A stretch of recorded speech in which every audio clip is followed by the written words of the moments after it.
आइए साथियों, भारत ने हाल ही में अपनी जीत का 50वीं सालगिरह मनाई। कौन सी जीत की?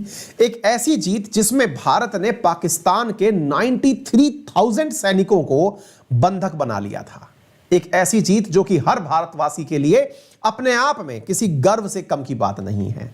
विजय दिवस जिसको हमने कल सेलिब्रेट किया, 16 दिसंबर 1971 की याद में, 50 वर्ष पूरे करने की याद में हमने सेलिब्रेट किया। प्रधानमंत्री के द्वारा जो दिल्ली के अंदर जो मशाल भी जलाई गई जवान ज्योति के ऊपर, अमर जवान ज्योति के ऊपर। भारत के अंदर ये क्या मायने रखता है, किस खुशी में हम ये विजय दिवस मनाते हैं, आज इस क्लास के अंदर एक ब्रीफ इंट्रो के अंदर आपको ये सारी बात समझाने का प्रयास करते हैं। साथियों, बांग्लादेश इसी युद्ध के कारण बनकर तैयार हुआ था। यानी कि यह घटना केवल युद्ध के अंदर 93,000 पाकिस्तानी सैनिकों को गिरफ्तार करने की नहीं, अपितु सरेंडर करने के लिए ही नहीं, अपितु पाकिस्तान के 2 टुकड़ों को बनाए जाने की भी है। पाकिस्तान से तोड़ करके बांग्लादेश के निर्माण की भी यह बात है। तो आइए इस पूरी बात को बताएंगे, लेकिन एक सवाल जो यहां पर आपके बनता है और वो ये है कि किसने इंस्ट्रूमेंट, यानी कि जब पूरी तरह से सरेंडर किया था तो पाकिस्तान की तरफ से कौन था? तो जनरल थे नियाज, ए.के. नियाज जो थे, उन्होंने पाकिस्तान की तरफ से हमारे सामने हस्ताक्षर किए थे कि साहब मैं हार गया, ये पकड़िए और अब हम जा रहे हैं, हार चुके हैं साहब। तो आइए पाकिस्तान के साथ में पाकिस्तान के हारने की कहानी और बांग्लादेश के बनने की कहानी, इसके बारे में डिस्कशन होता है। यहां पर आप देख सकते हैं, ये अखबार है the war is over, Pindi accepts India cease fire offer. यहां पर पूरी तरह से आप देख सकते हैं, ये इंस्ट्रूमेंट जो है आपके सामने, ये 1971 की वो संधि है जिसमें कि भारत की जीत और पाकिस्तानी सैनिकों को आप यहां पर शीश झुकाए खड़ा देख रहे हैं।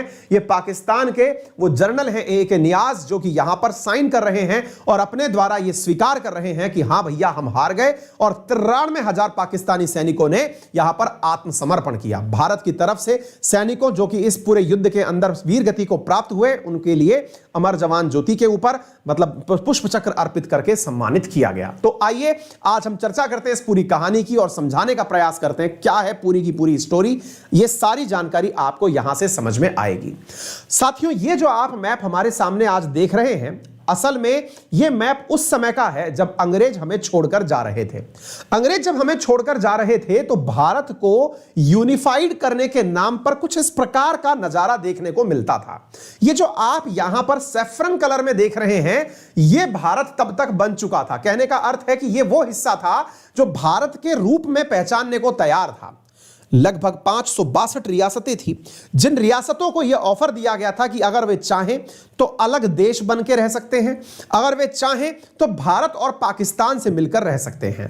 पाकिस्तान ने अपने आप को 14 अगस्त 1947 को अलग तो कर लिया, लेकिन अलग करते समय वो अपने 2 हिस्से बनाने में कामयाब खुद से ही था। पहला हिस्सा जो कि मैप में अगर देखा जाए तो पश्चिम की तरफ पड़ता है, और एक हिस्सा जो पूरब की तरफ पड़ता है। असल में पूरब की तरफ पड़ा हुआ यह हिस्सा ईस्ट पाकिस्तान कहलाया और पश्चिम की तरफ पड़ा हुआ यह हिस्सा वेस्ट पाकिस्तान कहलाया। ईस्ट और वेस्ट की इस पूरी की पूरी लड़ाई में असल में भारत की बहुत सारी रियासतें उलझी हुई थी, जिनमें से कुछ रियासतें जैसे कि हैदराबाद, जैसे कि जूनागढ़, इन्हें ख्याल था कि ये भी जिस प्रकार से यहां पर बांग्लादेश ने या ईस्ट पाकिस्तान बन चुका है यहां पर, ऐसे ही भारत के बीचों बीच पाकिस्तान का एक हिस्सा और बन जाएगा जो कि हैदराबाद कहलाएगा। लेकिन जो अपने पटेल साहब थे और मेनन साहब थे, उनकी सूझबूझ से भारत ने 1948 में हैदराबाद को अपने साथ मिला लिया और जूनागढ़ को अपने साथ मिला लिया। शुरुआती तौर पर धर्म के आधार पर बना हुआ वेस्ट पाकिस्तान और ईस्ट पाकिस्तान आने वाले कुछ ही सालों के अंदर अपने एक दूसरे से मतभेदों के कारण आमने सामना करने लगा। कैसे? आइए मैं बताता हूं। असल में साथियों, जो पाकिस्तान पश्चिम की तरफ था, यह पाकिस्तान एक प्रकार से अफगानी मूल के लोगों के द्वारा, टर्की मूल के लोगों के द्वारा, ईरानी पश्तून मूल के लोगों के द्वारा डोमिनेटेड था। यह अपने आप को उच्च कोटि का मुसलमान समझा करते थे। उच्च कोटि का मुसलमान से मतलब यह समझते थे ये रियल ब्रीड पाकिस्तान है, और ये जो लोग यहां पर रह गए हैं ये बंगाली मुस्लिम हैं, यानी कि ये कन्वर्टेड मुस्लिम है, रियल मुस्लिम नहीं है। ऐसा इनके अंदर मत विचार हुआ करता था। बंगाल के अंदर ये जो पूर्वी बंगाल था, असल में जिसे आपने अभी ईस्ट पाकिस्तान के नाम से सुना, यहां के मुस्लिमों को अंडर एस्टिमेट किया जाता था। थे ये भी मुस्लिम, धर्म के आधार पर ये भी पाकिस्तान बनाए थे, ये भी पाकिस्तान बनाए, दो हिस्से दोनों पाकिस्तान थे, लेकिन इन्हें दोयम दर्जे का मुस्लिम समझा जाता था। जैसे आज भी पाकिस्तान के अंदर जो भारत के मुस्लिम हैं उनको अंडर एस्टिमेट किया जाता है कि आप लोग वो मुसलमान नहीं है जो हम लोग हैं। ऐसी स्थिति में ये वाले जो मुस्लिम हैं, ये इन मुस्लिमों के साथ में व्यवहार भी इसी प्रकार का रखते थे कि तुम लोग जो है सत्ता करने लायक नहीं हो, तुम्हारे ऊपर शासन किया जा सकता है, भले ही तुम पाकिस्तान में आ गए हो, लेकिन शासन तो असली मूल का पाकिस्तान ही करेगा। साथियों, उस समय पर पाकिस्तान इन दोनों को मिलाकर के जो संसद बनाया हुआ था, उस संसद के अंदर 313 सीट हुआ करती थी। पाकिस्तान बना 1947 के बाद चलना शुरू हुआ, दोनों ईस्ट और वेस्ट पाकिस्तान मिलाकर के 313 सीट रखा करते थे। 313 सीट का मतलब यह हुआ दोनों की मिलाकर के संसद के अंदर 313 सीट थी। यहां पर जो बंगाली मुस्लिम था, इसको बहुत बुरा लगता था कि यार हमारा शासन में कोई रोल ही नहीं है। कारण ये लोग एक छत्र अपना चुनाव जीतते थे और चुनाव जीत करके पूरी तरह से इस चुनाव के अंदर यहां से जीत लेते थे, यहां से जीत लेते थे, और सरकार में हमेशा प्रतिनिधित्व इन्हीं का रहा करता था। 1947 से लेकर 1970 तक, यानी कि लगभग 23 साल तक पाकिस्तान के शासन में पश्चिमी पाकिस्तान का ही डोमिनेंस रहा। इतना रहा कि पाकिस्तान की सेना के जितने भी ऊंचे पद थे, या पाकिस्तानी सेना अधिकतम जो थी, वो इसी तरफ से बनी हुई थी। यहां की संसद, यहां के ब्यूरोक्रेट्स, यहां के राज्यपाल सब इसी तरफ से बनते थे। उन्हें शासन करने के लिए इस पर भेजा जाता था। यह घटना जो है वो बंगाली मुस्लिमों को पसंद नहीं आ रही थी। तो फिर क्या हुआ?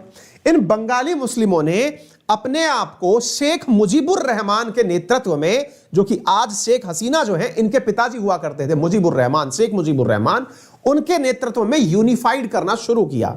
पूर्वी पाकिस्तान के लोगों ने पश्चिमी पाकिस्तान से अपने जो ग्रीवांसेस थे वो पब्लिकली कहना शुरू किए कि ये हमें समझते ही नहीं है, अब आवश्यकता है कि इस संसद में हम चुनाव जीत कर जाएं। संसद में चुनाव जीतने के लिए 331 सीटों में से जिसके पास मेजॉरिटी आएगी वही सरकार बनाएगा। साथियों, चुनाव हुए 1970 में हुए चुनाव के अंदर 3 दिसंबर को 1970 में हुए चुनाव के अंदर ये जो पूर्वी पाकिस्तान है, ये कुल 167 सीट जीतने में कामयाब हो गया। इस एरिया में 169 सीटें थी और 169 सीटों में से ये 167 सीट जीतने में कामयाब हो गया। अब इधर की तरफ देखिए, ये कुल कितनी सीटों की मेजॉरिटी हो गई? 16 दूना 32, 7 दूनी 14। यही तो आपको बहुमत का आंकड़ा चाहिए था। अगर आपको सरकार बनानी है, 313 में से आपकी सरकार अगर बननी है, तो ऐसी स्थिति में 167 सीट, 16 दूनी 32, 7 दूनी 14, 314, ठीक है, 167 सीट जिसके पास होंगी वो सरकार बना लेगा।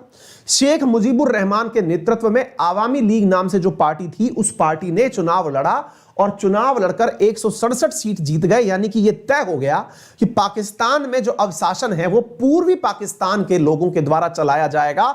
संसद में बहुमत किसका आ जाएगा? पूर्वी पाकिस्तान का आ जाएगा। क्लियर हो गया? यहां तक कोई दिक्कत नहीं है। एक ही देश की लड़ाई चल रही है पूरी तरह से। लेकिन जनाब, दिक्कत कुछ और हो गई, और वो क्या था? पश्चिमी पाकिस्तान को पूर्वी पाकिस्तान का यह चुनाव जीतना पसंद नहीं आया और पश्चिमी पाकिस्तानियों ने पूर्वी पाकिस्तानियों को प्रताड़ित करने के लिए अपनी सेना भेज दी। तो आप पूछेंगे, सेना तो दोनों देशों की कॉमन थी, यही तो बात है। लेकिन दोनों देशों की मतलब देश तो एक ही है, हिस्से की कॉमन थी। लेकिन यहां से सेना को भेजा गया इस तरफ कि जाओ और इन्हें तोड़ो। तोड़ो से मतलब इनको मारो पीटो और शेख मुजीबुर रहमान को गिरफ्तार कर लो। शेख मुजीबुर रहमान को 1971 के शुरुआती महीनों में ही गिरफ्तार कर लिया गया। शेख मुजीबुर रहमान की गिरफ्तारी का भारत ने पूरे विश्व में विरोध किया, लेकिन उस समय रिचर्ड निक्सन अमेरिका के राष्ट्रपति हुआ करते थे। उन्हें भारत का यह विरोध पसंद नहीं आया और भारत को कहा कि आप चुप रहिए, यह एक देश का आंतरिक मसला है। भारत ने कहा, चुप तो हम रह सकते हैं, लेकिन पाकिस्तानियों में आपस में हुई इस लड़ाई में पूर्वी पाकिस्तान के बंगाली भाई पाकिस्तान से भाग करके भारत चले आ रहे हैं। लगभग 1 करोड़ बंगाली मुस्लिम भारत में घुस रहा है, क्योंकि ये लोग यहां से यहां तक इन्हें मारने चले आ रहे हैं। भारत ने कहा कि अगर ऐसा ही रहा तो हम खुद भी अभी बने हुए देश हैं, हम कैसे इतने सारे प्रवासी लोगों की समस्या को झेल पाएंगे। भारत ने संपूर्ण विश्व की यात्रा, इंदिरा गांधी जी ने संपूर्ण विश्व के बड़े नेताओं को बुलाकर कहा, सबके पास जा जाके कहा कि संभाल लो, यह घटना बहुत बिगड़ रही है। इधर रिचर्ड निक्सन बोलते हैं कोई बात नहीं, 2 साल तक सेना शासन कर लेगी। अमेरिका बहुत बुरा आदमी रहा है, मतलब ये सम्मानजनक आदमी नहीं रहा है और आज भी नहीं है। अमेरिका ने फिर कहा कि कोई बात नहीं, 2 साल तक यहां पर जो है पाकिस्तान के अंदर, पूरी पाकिस्तान के अंदर सेना का शासन रह लेगा, क्या फर्क पड़ जाएगा। अरे बोले सेना का शासन रह लेगा, सारे इन्फिल्ट्रेटर हमारे आ जाएंगे, हम पहले से ही परेशान हैं, हम धर्म के आधार पर देश बनाए थे, अब ये फिर हमारे अंदर आ जाएंगे, क्या दोबारा तोड़वाएंगे क्या हमारा, ये सही नहीं बैठेगा। साहब ये बात मानी नहीं किसी ने। अब भारत के राजनेताओं ने बंगाली जो लोग भाग भाग के यहां आ रहे थे उनको मोटिवेट करना शुरू किया। बीएसएफ ने लोगों को मोटिवेट करना शुरू किया अंदर ही पूर्वी बंगाल के लोगों को कि भैया ऐसे काम नहीं चलेगा, एक काम करो, तुम लोग भी अब हथियार लो और लड़ना शुरू करो। और हथियारों को देकर के वो जो पूर्वी बंगाल के लोगों को मोटिवेट किया गया, उन लोगों को मुक्ति वाहिनी नाम दिया गया। क्या नाम दिया गया? मुक्ति वाहिनी। तो मुक्ति वाहिनी और कुछ नहीं, उस समय के बांग्लादेश की सेना थी, यूं समझिए। मतलब पूर्वी बंगाल के अंदर, क्योंकि सेना तो असल में किसके पास थी? पश्चिमी पाकिस्तानियों के पास। तो उस समय की जो सेना थी उसे मुक्ति वाहिनी नाम दिया गया। इतनी बात समझ में आ गई। अब ये जो मुक्ति वाहिनी है, यहां पर अब पाकिस्तान की सेना से लड़ाई कर रही थी। अब मुक्ति वाहिनी के पास हथियार कहां से आए? अब भारत ऑफिशियली तो युद्ध में शामिल हो नहीं कर सकता था। ऐसी स्थिति में भारत ने मुक्ति वाहिनी को हथियार पकड़ाए कि भैया अपना डिफेंस खुद करो, रादर देन हमारे यहां चले आने के, आप अपना डिफेंस खुद करिए और अपनी सुरक्षा खुद करने में कामयाब हो जाइए। कोई बात नहीं साहब, मुक्ति वाहिनी की एंट्री यहां पर होती है और भारत ने उसे पूरी तरह से ट्रेन करके युद्ध करने भेज दिया। अब पाकिस्तान ने कहा कि बेटा ये जगह को तो हम अभी तक कंट्रोल कर लेते, लेकिन भारत ने जो मुक्ति वाहिनी को ट्रेनिंग दी है, इसका सबक भारत को सिखाया जाएगा। और पाकिस्तान के अंदर उस समय के राष्ट्र जो सेना के अध्यक्ष थे, उन्होंने आदेशित किया पूरे देश को कि युद्ध के लिए तैयार हो जाओ, हम आक्रमण करने जा रहे हैं। समय आ चुका था दिसंबर का, और साथियों 3 दिसंबर को पाकिस्तान ने भारत पर लड़ाई कर दी, यानी पाकिस्तान ने भारत पर चढ़ाई कर दी। जी यूं समझिए, पाकिस्तान ने अपने एयरफोर्स के विमान भेजे अमृतसर, अमृतसर के साथ साथ आगरा। साथियों बम गिराए गए और वो बम गिरे, अमृतसर का हेलीपैड हमारा खराब कर दिया गया, हमारा आगरा का हेलीपैड खराब कर दिया गया, और यहां तक पाकिस्तानी सेना ने अटैक कर दिया। अब क्या था? भारत को एंट्री करनी थी ऑफिशियली। हम तो चाहते ही ये थे, हम हमेशा से नो फर्स्ट वॉर की नीति अपनाते आए हैं कि पहले किसी को छेड़ेंगे नहीं और अगर फिर मौका पड़ गया तो छोड़ेंगे नहीं। ठीक है ना? तो ऐसी स्थिति में पाकिस्तान ने इंडिया को प्रवोक करने का काम 3 दिसंबर को किया। आप केवल इस बात से जान सकते हैं कि 3 दिसंबर को पाकिस्तान ने युद्ध शुरू किया और 16 दिसंबर को भारत ने युद्ध समाप्त कर दिया। इतने कम समय में किया गया यह युद्ध विश्व कीर्तिमान है कि यानी 3 दिसंबर से 16 दिसंबर में ऑफिशियली यह युद्ध की शुरुआत है, और 16 दिसंबर को तो भारत ने विजय दिवस मना लिया। 93,000 पाकिस्तानी सैनिकों को सरेंडर करवा दिया, सिर झुकवा के खड़ा करवा दिया, इंस्ट्रूमेंट पर हस्ताक्षर करवा लिए कि करवाइए कि हो गया तुम्हारा सारा काम। भारत ने चढ़ाई कर दी साहब, और चढ़ाई कर दी, और यहां पर भारतीय सेना जैसे ही गई, पूरी रसद आपूर्ति वगैरह इनकी रुक गई, और इस स्थिति में पाकिस्तान को जाना पड़ा। और पाकिस्तान का जाना, उधर की तरफ से अमेरिका यहां पर इसको सपोर्ट करने के लिए सबमरीन भेजने के लिए तैयार था, उधर की तरफ से रशिया भारत के साथ आके खड़ा हो गया कि अब देखते हैं क्या होगा।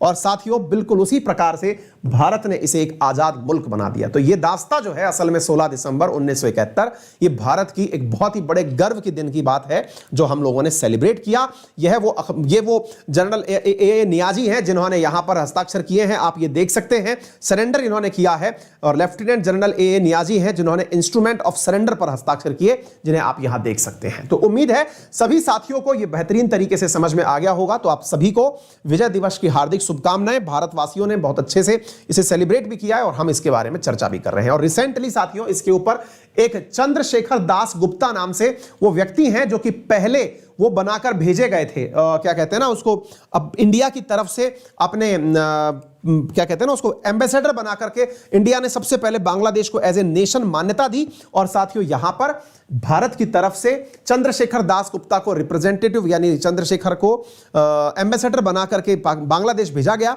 तो उन्होंने रिसेंटली एक किताब लिखी है, India and the Bangladesh liberation war. अगर आप चाहते हैं तो इस किताब को पढ़ सकते हैं, यह रिसेंटली किताब रिलीज हुई है। इंडियन एक्सप्रेस ने इस किताब से ही कुछ बातें निकाल के यहां रखी हैं। ये सारी जानकारी जो भी यहां पर लिखी है महत्वपूर्ण, ये मेरे टेलीग्राम अंकित अवस्थी सर पर आप लोगों को मिल जाएंगी, ठीक है ना। तो ये सारी जानकारी अगर आप पढ़ना चाहें तो किताब भी पढ़ सकते हैं, जानकारी भी पढ़ सकते हैं। उम्मीद है आपको ये बात पसंद आई हो।